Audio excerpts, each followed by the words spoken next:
Iran যুদ্ধে 4টি F-15E strike eagle হারিয়েছে যুক্তরাষ্ট্র। আহমাদিনেজাদকে ক্ষমতায় বসাতেই কি ইরানে হামলা চালিয়েছে যুক্তরাষ্ট্র ইসরায়েল? হজের কারণে থামল ইরানে হামলা, ট্রাম্পের সিদ্ধান্ত ঘিরে চাঞ্চল্য। প্রিয় দর্শক, এবার জানিয়ে দিব বিস্তারিত।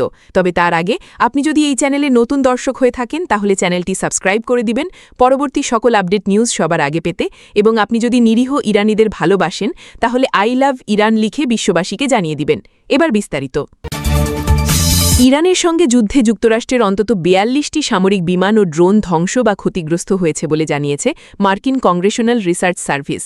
প্রতিবেদনে বলা হয়েছে, ক্ষতিগ্রস্ত সামরিক সরঞ্জামের মধ্যে যুদ্ধ বিমান, ড্রোন, নজরদারি বিমান, জ্বালানি সরবরাহ বিমান এবং উদ্ধারকারী হেলিকপ্টার রয়েছে।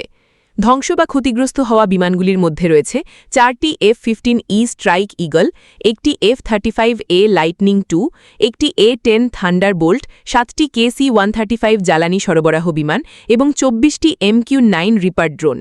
সিআরএস জানিয়েছে, তারা পেন্টাগন, সেন্টকমের বিবৃতি এবং বিভিন্ন সংবাদ প্রতিবেদন বিশ্লেষণ করে এই তথ্য সংগ্রহ করেছে। তবে চলমান পরিস্থিতির কারণে প্রকৃত ক্ষয়ক্ষতির পরিমাণ আরও বেশি হতে পারে বলেও ধারণা করা হচ্ছে। মার্কিন প্রতিরক্ষা দপ্তর পেন্টাগন জানিয়েছে, ইরানের বিরুদ্ধে পরিচালিত অপারেশন এপিক ফিউরির খরচ ইতোমধ্যে $29 বিলিয়ন পৌঁছে যাবে। পেন্টাগনের অর্থ বিষয়ক প্রধান জুলস হার্স্ট বলেন, যুদ্ধক্ষেত্রে ক্ষতিগ্রস্ত অস্ত্র ও সামরিক সরঞ্জাম মেরামত এবং নতুন সরঞ্জাম কেনার ব্যয় বেড়ে যাওয়ায় মোট খরচও বাড়ছে। এদিকে ইরানের পররাষ্ট্রমন্ত্রী আব্বাস আরাকজি বলেছেন, এই যুদ্ধ থেকে ইরান অনেক অভিজ্ঞতা অর্জন করেছে। তিনি সতর্ক করেন, ভবিষ্যতে আবার যুদ্ধ শুরু হলে ইরান যুক্তরাষ্ট্রকে আরও অনেক চমক দেখাবে।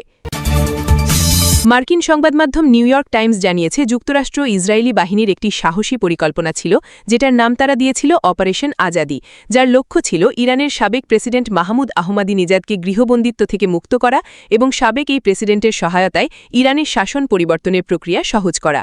ইরানি গণমাধ্যমের প্রতিবেদন অনুযায়ী গত 28 ফেব্রুয়ারি ইরানের বিরুদ্ধে যুক্তরাষ্ট্র ইসরায়েল যুদ্ধের প্রথম দিনই মাহমুদ আহমাদিনেজাদের বাড়িতে হামলা হয় এবং গুজব ছড়ায় যে তিনি নিহত হয়েছেন। ইরান সরকারের সঙ্গে সংশ্লিষ্ট দ্য ইরান পত্রিকা ওই দিন তাদের এক্স অ্যাকাউন্টে জানায়, সাবেক প্রেসিডেন্ট মাহমুদ আহমাদিনেজাদের বাড়িতে হামলায় তার 3 জন দেহরক্ষী নিহত হয়েছেন। তবে পত্রিকাটি মাহমুদ আহমাদিনেজাদের বিষয়ে কিছু জানায়নি। এই ঘটনার প্রায় 3 মাস পর মার্কিন পত্রিকা দ্য নিউ ইয়র্ক টাইমস এক প্রতিবেদনে দাবি করেছে যে আহমাদিনেজাদের বাড়িতে ওই হামলার উদ্দেশ্য ছিল আয়াতুল্লাহ আলী খামেনি নিহত হলে তাকে ক্ষমতা দখলের সুযোগ করে দেওয়া। এ সম্পর্কে অবগত মার্কিন কর্মকর্তাদের উদ্ধৃতি দিয়ে দ্য নিউ ইয়র্ক টাইমস দাবি করেছে, ইসরায়েল এই সাহসী পরিকল্পনা তৈরি করেছিল, কিন্তু তা দ্রুতই ভেস্তে যায়। পত্রিকার ভাষ্যানুযায়ী মাহমুদ আহমাদিনেজাদের সঙ্গেও পরামর্শ করা হয়েছিল, কিন্তু হামলায় আহত হওয়ার পর তিনি তার অবস্থান পরিবর্তন করেন। পত্রিকাটি আরও উল্লেখ করে, ডোনাল্ড ট্রাম্প বলেছিলেন ইরানের ভেতর থেকে কারো ক্ষমতা নেওয়া ভালো হতে পারে। সেই সময় ওই ব্যক্তির পরিচয় নিয়ে নানা জল্পনা ছিল এবং মাহমুদ বাঘির গালিভাব ও হাসান রুহানির নামও উঠে আসে। দ্য নিউ ইয়র্ক টাইমস তাদের প্রতিবেদনে জানায় যে এখন এই বিষয়টি পরিষ্কার যে যুক্তরাষ্ট্র ও ইসরায়েল খুবই স্পষ্ট এবং বিস্ময়কর একটি পছন্দ নিয়ে সংঘাতে প্রবেশ করেছিল, আর সেই পছন্দের ব্যক্তি ছিলেন মাহমুদ আহমাদিনেজাদ।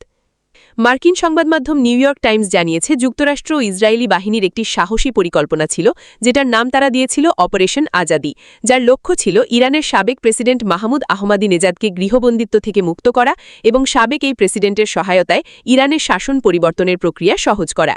ইরানি গণমাধ্যমের প্রতিবেদন অনুযায়ী গত 28 ফেব্রুয়ারি ইরানের বিরুদ্ধে যুক্তরাষ্ট্র ইসরায়েল যুদ্ধের প্রথম দিনই মাহমুদ আহমাদিনেজাদের বাড়িতে হামলা হয় এবং গুজব ছড়ায় যে তিনি নিহত হয়েছেন। ইরান সরকারের সঙ্গে সংশ্লিষ্ট দ্য ইরান পত্রিকা ওই দিন তাদের এক্স অ্যাকাউন্টে জানায়, সাবেক প্রেসিডেন্ট মাহমুদ আহমাদিনেজাদের বাড়িতে হামলায় তার 3 জন দেহরক্ষী নিহত হয়েছেন। তবে পত্রিকাটি মাহমুদ আহমাদিনেজাদের বিষয়ে কিছু জানায়নি। এই ঘটনার প্রায় 3 মাস পর মার্কিন পত্রিকা দ্য নিউ ইয়র্ক টাইমস এক প্রতিবেদনে দাবি করেছে যে আহমাদিনেজাদের বাড়িতে ওই হামলার উদ্দেশ্য ছিল আয়াতুল্লাহ আলী খামেনি নিহত হলে তাকে ক্ষমতা দখলের সুযোগ করে দেওয়া। এ সম্পর্কে অবগত মার্কিন কর্মকর্তাদের উদ্ধৃতি দিয়ে দ্য নিউ ইয়র্ক টাইমস দাবি করেছে, ইসরায়েল এই সাহসী পরিকল্পনা তৈরি করেছিল, কিন্তু তা দ্রুতই ভেস্তে যায়। পত্রিকার ভাষ্যানুযায়ী মাহমুদ আহমাদিনেজাদের সঙ্গেও পরামর্শ করা হয়েছিল, কিন্তু হামলায় আহত হওয়ার পর তিনি তার অবস্থান পরিবর্তন করেন। পত্রিকাটি আরও উল্লেখ করে, ডোনাল্ড ট্রাম্প বলেছিলেন ইরানের ভেতর থেকে কারো ক্ষমতা নেওয়া ভালো হতে পারে। সে সময় ওই ব্যক্তির পরিচয় নিয়ে নানা জল্পনা ছিল এবং মাহমুদ বাঘির গালিভাব ও হাসান রুহানির নামও উঠে আসে। দ্য নিউ ইয়র্ক টাইমস তাদের প্রতিবেদনে জানায় যে এখন এই বিষয়টি পরিষ্কার যে যুক্তরাষ্ট্র ও ইসরায়েল খুবই স্পষ্ট এবং বিস্ময়কর একটি পছন্দ নিয়ে সংঘাতে প্রবেশ করেছিল, আর সেই পছন্দের ব্যক্তি ছিলেন মাহমুদ আহমাদিনেজাদ। মার্কিন সংবাদ মাধ্যম নিউ ইয়র্ক টাইমস জানিয়েছে যুক্তরাষ্ট্র ও ইসরায়েলি বাহিনীর একটি সাহসী পরিকল্পনা ছিল যেটার নাম তারা দিয়েছিল অপারেশন আজাদি, যার লক্ষ্য ছিল ইরানের সাবেক প্রেসিডেন্ট মাহমুদ আহমাদিনেজাদকে গৃহবন্দিত্ব থেকে মুক্ত করা এবং সাবেক এই প্রেসিডেন্টের সহায়তায় ইরানের শাসন পরিবর্তনের প্রক্রিয়া সহজ করা। ইরানি গণমাধ্যমের প্রতিবেদন অনুযায়ী গত 28 ফেব্রুয়ারি ইরানের বিরুদ্ধে যুক্তরাষ্ট্র ইসরায়েল যুদ্ধের প্রথম দিনই মাহমুদ আহমাদিনেজাদের বাড়িতে হামলা হয় এবং গুজব ছড়ায় যে তিনি নিহত হয়েছেন। ইরান সরকারের সঙ্গে সংশ্লিষ্ট দ্য ইরান পত্রিকা ওই দিন তাদের এক্স অ্যাকাউন্টে জানায় সাবেক প্রেসিডেন্ট মাহমুদ আহমাদিনেজাদের বাড়িতে হামলায় তার 3 জন দেহরক্ষী নিহত হয়েছেন, তবে পত্রিকাটি মাহমুদ আহমাদিনেজাদের বিষয়ে কিছু জানায়নি।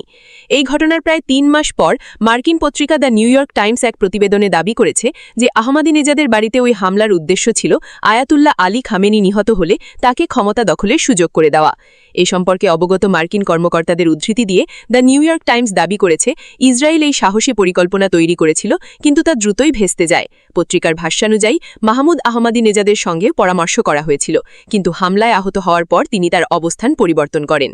পত্রিকাটি আরও উল্লেখ করে ডোনাল্ড ট্রাম্প বলেছিলেন ইরানের ভেতর থেকে কারো ক্ষমতা নেওয়া ভালো হতে পারে। সেই সময় ওই ব্যক্তির পরিচয় নিয়ে নানা জল্পনা ছিল এবং মাহমুদ বাঘির গালিফাপ ও হাসান রুহানির নামও উঠে আসে।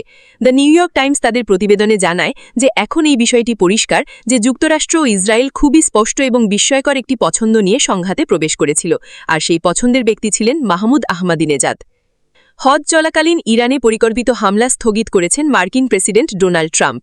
উপসাগরীয় মিত্রদেশগুলির সতর্কবার্তা এবং নিজ প্রশাসনের কর্মকর্তাদের উদ্বেগের পর তিনি এই সিদ্ধান্ত নিয়েছেন বলে জানিয়েছে মধ্যপ্রাচ্য ভিত্তিক সংবাদ মাধ্যম মিডল ইস্ট আই। 2 জ্যেষ্ঠ উপসাগরীয় অধিকারী জানিয়েছেন হজের সময় ইরানে হামলা হলে উপসাগরীয় দেশগুলি ভয়াবহ সংকটে পড়তে পারত, কারণ এতে লাখ লাখ হাজি সৌদি আরবে আটকা পড়ার ঝুঁকি থাকতেন। একই সঙ্গে ঈদুল আজহার আগে মুসলিম বিশ্বের কাছে ওয়াশিংটনের ভাবমূর্তিও আরও ক্ষতিগ্রস্ত হতে পারত বলে ট্রাম্পকে সতর্ক করা হয়েছে। ট্রাম্প প্রশাসনের অভ্যন্তরীণ বিষয়ের সঙ্গে পরিচিত এক মার্কিন কর্মকর্তাও এ ধরনের আলোচনা হওয়ার বিষয়টি নিশ্চিত করেছেন। তার মতে প্রেসিডেন্টকে জানানো হয়েছিল এই সময়ে আবার যুদ্ধ শুরু হলে তা ট্রাম্পের জন্য বড় সুনামহানির কারণ হতে পারে। প্রতিবেদনে বলা হয় রমজান মাসে যুক্তরাষ্ট্র আগে ইরানে হামলা করলেও হজের সময় পরিস্থিতি ভিন্ন। সৌদি আরব প্রতিবছর প্রায় 1 লাখ বিদেশি হাজির আয়োজন করে। যুদ্ধ শুরু হলে বিমান চলাচল এবং নিরাপত্তা ব্যবস্থায় ভয়াবহ চাপ তৈরি হতো।